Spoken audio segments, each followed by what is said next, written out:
একজন যুবক আমাকে প্রায় প্রশ্ন করে, যুবক মানুষ তো, যে হুজুর আমি প্রিয় নবীজিকে স্বপ্নে দেখতে চাই, কোনো আমল আছে কিনা? এই আমলটা আমরা আজকে জানার পরে আমরা সবাই আমল করবো তো ইনশাআল্লাহ। প্রিয় নবীজিকে স্বপ্নে দেখার পরীক্ষিত আমল, প্রিয় নবীজি মুহাম্মদুর রাসূলুল্লাহ সাল্লাল্লাহু আলাইহি ওয়াসাল্লাম দেখার একটা পরীক্ষিত আমল, আমরা আমলটা করবো তো ইনশাআল্লাহ। এটা আল্লাহ ওনাদের একটা পরীক্ষিত আমল। আমলটা হলো এই, যদি কোনো ব্যক্তি মৃত্যু পর্যন্ত দৈনিক 2121 বার দুরূদ শরীফ পড়বে, যদি এই আমল সে চালু রাখে, ইনশাআল্লাহ ওই বুজুর্গের বক্তব্য হলো সে আস্তে আস্তে আল্লাহ নবীকে স্বপ্নে দেখতেই পাবে ইনশাআল্লাহ। সুবহানাল্লাহ। বলেন তো কয়শো বার? বলেন কয়শো বার? আমরা আমল করবো তো ইনশাআল্লাহ।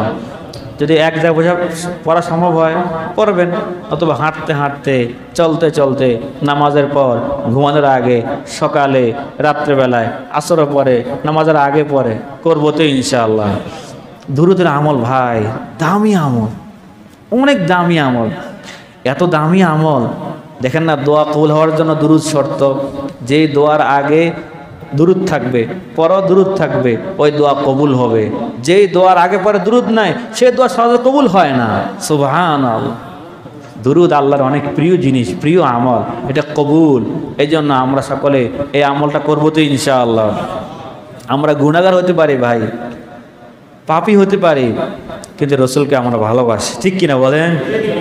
রসুলকে দেখতে মন চাইতো নাকি? আমরা আজ থেকে আমলটা করার চেষ্টা করবো ইনশাআল্লাহ। আপনার যে দুরূদ পছন্দ হয় পড়লেই হবে, অন্তত 2100 বার।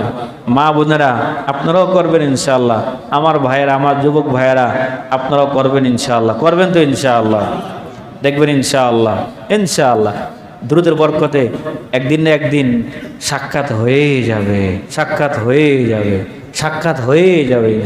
বলেন না ইনশাআল্লাহ?